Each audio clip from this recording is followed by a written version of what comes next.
Hey guys, it's Ben coming to you on Thursday afternoon, a little past noon. Uh, 5 days, everybody. 5 days until Outlaw Nights comes to Indiegogo. I'm excited. I'm nervous. I'm excited. I'm pretty much going to keep saying that until we launch, so buckle in. Don't have a big video for you today. I was racking my brains for specifics to talk about for today, but I just honestly wasn't feeling it for today. I don't know. I guess I've been paying too much attention to stupid ass drama. I think the main reason I pay attention to the stupid ass drama is because I worry about the long-term effects it's going to have on the movement of Comicsgate. Other than that, I'm just tired of watching grown people act like kids. I'm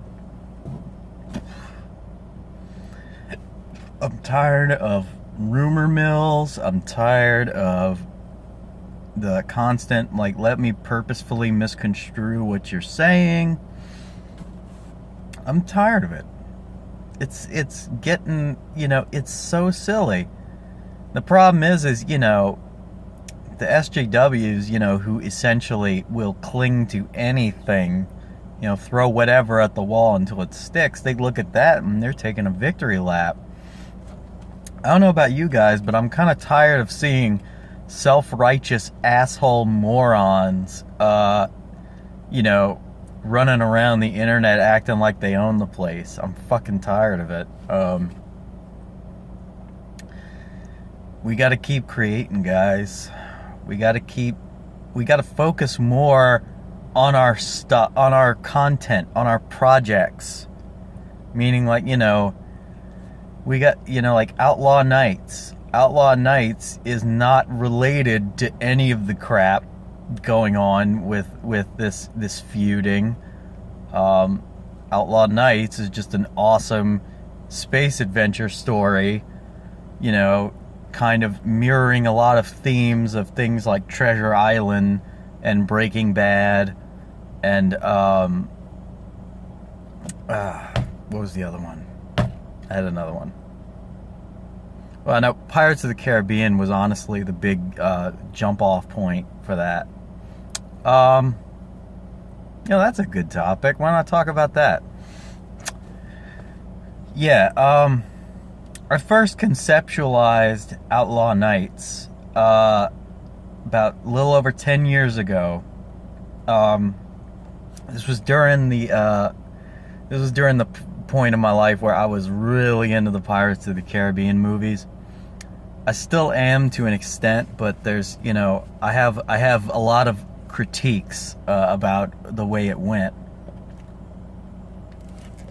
I think, for the most part, Pirates, they had a really golden opportunity to keep Pirates going as a franchise that they passed up just to kind of compete, particularly with movies like Lord of the Rings, I find. The second and third Pirates movies, they created this giant overall arc for the three movies to make it a complete trilogy. I feel like with the genre of swashbuckling pirate adventure movies, I feel like with the spirit of the character of Jack Sparrow and all that, this concept of he's all about his freedom and he's all about just making his life a constant adventure. That in and of itself lends the series to where you can make sequential Pirates movies, but you don't have to connect them all. Each one can be its own standalone adventure of Jack Sparrow or whoever the hell is in the crew. And I'm, I'm somewhat doing that with Outlaw Nights. I am, like, in the 6 issues, you know, they're going after this one goal through the whole 6 issues. But instead of creating a ton of, you know, really complicated plot lines that are going to kind of, you know, slam on top of each other and create kind of a mishmash, you know, it's like, keep it simple. You can resolve certain things before the end of the story. You know, it doesn't need to end the story. With Pirates of the Caribbean, like the second one, number one, like watching the behind the scenes, you know, the writers wrote the first one with the full intention of it being a standalone. And when the studio was like, we want a sequel, they kind of were like, well, we got to come up with some kind of way to connect this, I guess. And so, you know, they drew off of some things from the first one and, you know, kind of put them in the second one. And it felt very forced because it was forced. And then with the second one, it was like as they were writing it or, you know, filming it or whatever, whichever process this happened in, you know, it's like they just decide, okay, well, now we've kind of put ourselves into a corner here. We ended it on a very kind of low note. And, you know, it's leaving it open to like, okay, well, now you have to see the next one. And then you do the third one. The third Pirates was like, hey, you remember those subplots we left unresolved that we're going to have to resolve in this one? Well, we're going to add like 5 more subplots on top of that. And we're going to have to wrap it all up by the end of this one. And that's how you get a very long, very annoying slog. That's how you get a very convoluted and confusing kind of plot line. And that's how you get ultimately plot lines with very kind of let down resolution. I.e., you spend a lot of time building up drama and tension and everything, and then you immediately just kind of resolve it because that's the only, you know, time doesn't allow for you to do much else. Those bugged the hell out of me. It's like, what's the point of watching this plot line if, like, you just kind of let it die off? But again, I'm a young writer. I am by no means an expert on anything. I just go by what I like. I go by what I like to do. But, you know, I just feel like it's important to pay attention to this stuff. Because, you know, it's like, that's how you build better movies. That's how we build better stories. You know, it's not, criticism is not, it doesn't mean that I hate the project. It doesn't mean that, I hate, you know, whatever, the people who made it, blah, blah, blah. It doesn't mean that the project sucks. Because I love Pirates. I love the characters. I love the overall themes. I love the pageantry. I love the writing. I love the dialogue. It's this whole, we gotta up the ante for each Pirates movie. We gotta make it bigger and louder and blah, blah, blah. And then combine that with, you know, like the writing kind of suffers as a result because everybody's focused on, what's that asshole's name? Everybody's focused on like the Michael Bay aspects of it, you know.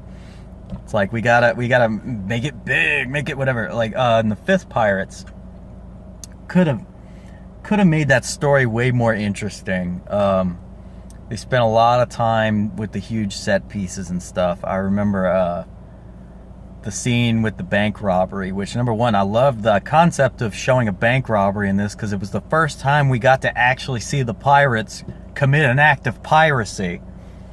But his whole, you know, the whole bank robbery scene, I felt like it could have been simplified and it still could have been exciting and funny. But they had to, you know, it can't just be Jack getting ripped off with the safe and like flinging down the street. No, you gotta rip the whole building off. We gotta do this whole huge scene of like, oh God, it's Buster Keaton on steroids. That stuff just drives me crazy, you know? It's like, simplify, you know? It does it. You've got great characters and you've got a lot of room to grow with them. Just quit playing it safe with character development and quit going over the top with showmanship. Those are my two things. So in many ways, Outlaw Nights it's sort of my correction on a lot of pirate stuff that I loved back in the day. It's sort of like, okay, this is what I would do differently, kind of thing. September 24th, midnight. Well, you know, from September 23rd going into once it hits midnight, we are launching the project, and I hope you will join us. The link is in the description below to get on the email list. That's how you get first looks at new artwork and stuff, and that's where I'm gonna primarily update people. So be sure to get on that. Also, if you like my channel, hit the subscribe button.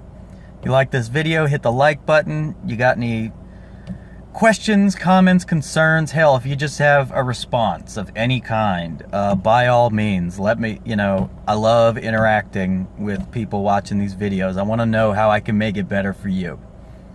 So, thank you so much, guys. I will be back tomorrow.